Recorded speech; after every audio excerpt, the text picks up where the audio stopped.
So hello guys, magandang gabi, and update ko lang sa ating solar setup dito sa ating bahay.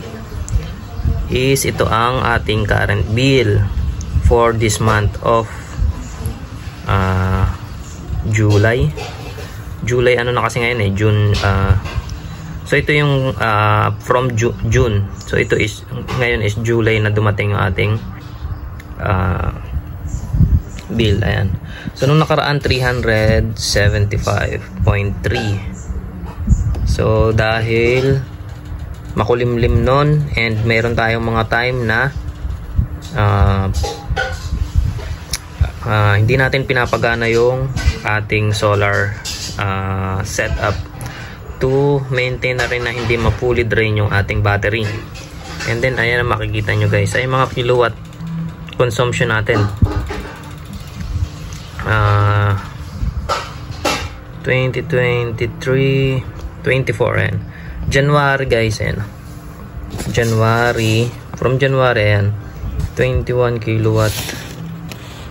February, ito napakababa nito. Summertime na to, summertime. March 24, ito medyo tumaas. And di ko lang sure kung bakit, pero parang may ina-upgrade ako dito, may inaayos ako dito. So medyo tumaas. Hindi. Gawa nung ano natin, nung incubator. Ito medyo tumaas dito gawa nung incubator. Then April, ito 28. So ito yung mga normal natin consumption. So yun guys, nakikita nyo. So medyo malaki din yung nakaraan, May 39. Kaya ito naging ano natin, naging